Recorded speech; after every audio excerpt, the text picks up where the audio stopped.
Good morning, fellow Mets fans. Well, it's the day after the whole Trevor Bauer fiasco, and this is my second video. Wanted to introduce a little bit about my background on the first video I made, and like I said, everything when that happened with Trevor Bauer yesterday encouraged me to start this channel.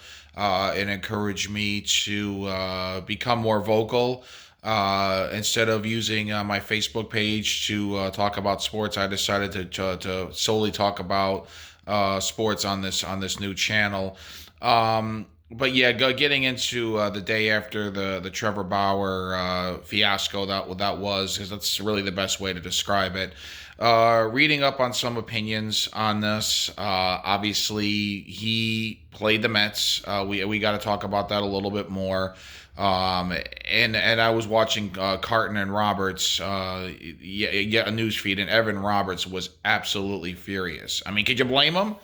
I mean, this guy really wanted no part of being here, no part of being a Met whatsoever. And I was looking into his stats more, and he's a subpar pitcher. He really is. Obviously, he's a name pitcher. He was the biggest name out there. And being a Met fan, I always want the big names. We never really seem to consistently do that with the Wilpons. Have we been okay drafting the last couple of years, or last 3 years? Yeah, of course, because we drafted Nimmo, we drafted Conforto, we drafted Alonso, we drafted Dom Smith. So the core that's with our team now, we've drafted, and it's not bad. It's not bad, and like I said, the core might be there this year, but I just don't know if we have that missing piece yet to a championship. I don't think we do. And I still don't know if we're as good as Atlanta. I don't know. I still, you could still argue Atlanta's the best team in the NL East. And despite the Lindor trade, and they very well could be, we might be battling for a wild card if we're lucky this year. I don't know. Obviously, we do have the best pitcher in baseball in Jacob DeGrom. Trevor Bauer's not even close. But after missing out on Springer and seeing that Bauer was the last guy available as far as being a big name, I did want him, even though I knew what he was. As far as being a subpar pitcher and some of his antics on social media, but the bottom line is it was still disappointing. But the way he handled it, going on Twitter, posting Mets memorabilia, signed Met hat, saying I'm excited to pitch in New York, only to take it down and troll everybody and say, by the way, I'm a Dodger. That does not sit well with Met fans. And if we're allowed back in the building this year, I got to tell you, I hope I can go see them play the Dodgers. I'm going to make it my point that if I can go to Citi Field this year, if fans are allowed, and I got nothing else going on, and I'm able to make that game, you bet your ass I'm going to Citi Field and I'm booing the hell out of Trevor Bauer. He is right up there with Roger Clemens, with Chipper Jones, with John Rocker, a name that Met fans have not heard in a while. Trevor Bauer, and the more I think about it, it's best that you did not come to New York. You know why? Because what you did, you proved you wanted no part of us. You can't handle New York. Not a lot of pitchers can. And guess what? Our ace can, Jacob DeGrom. So Trevor Bauer, I hope you enjoy LA. Okay, you got what you wanted. You got them to squeeze and make you the highest paid pitcher in baseball, 41 million. We'll see how good you really are this year. Over a course of a full season, we'll see how good you really are. Are you worth that money? I don't think you are. Yet I still, and again, maybe I'm sounding a little hypocritical because now if he came to the Mets, I'd be like, okay, cool, we got the best rotation in baseball. Even if he wasn't going to replicate what he did in 2020, I don't think he's going to. I don't think anybody thinks he's going to.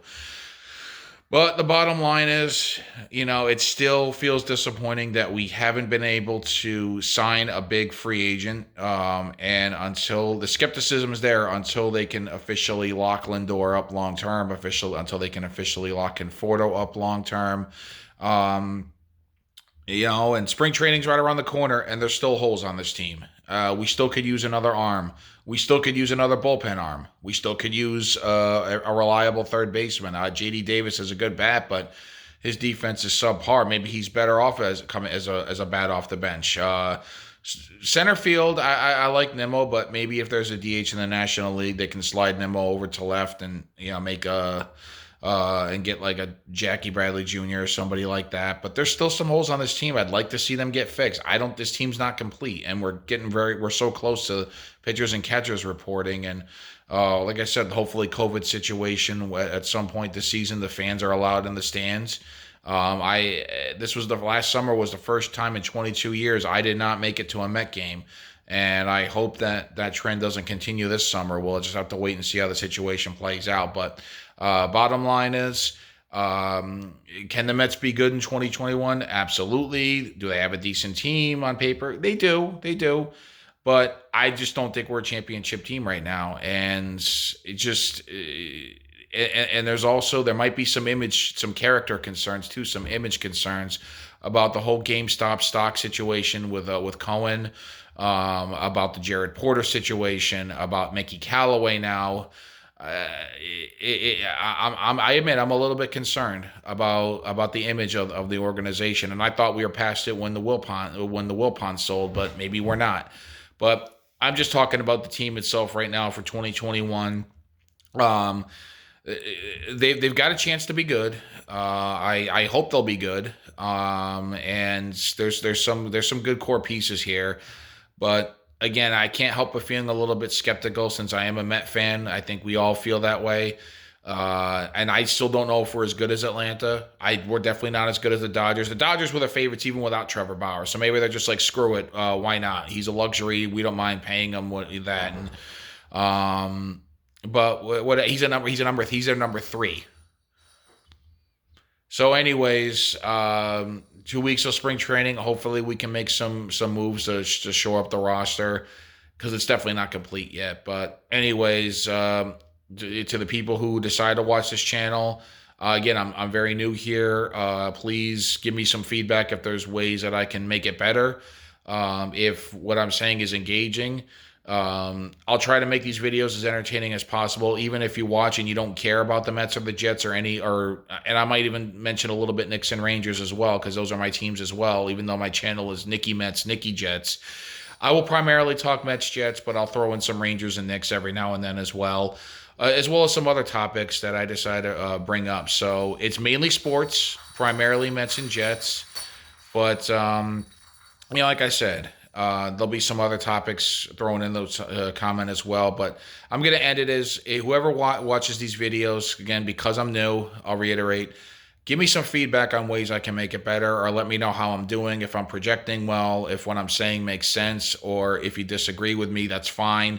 Obviously, when it comes to sports, everybody, people disagree all the time about topics, sports, politics, whatever.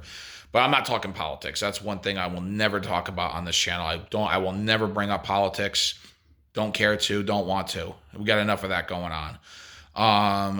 This is, like I said, predominantly sports, but for those who watch my channel, who stumble upon these videos, let me know what I can do to do better. I'm going to end it with that way. And like I said, with 2 weeks to go, hopefully my Mets, anyone else who watches the Mets fan, we can strengthen the team a little bit and just see what happens for 2021 and beyond. I'll leave it at that.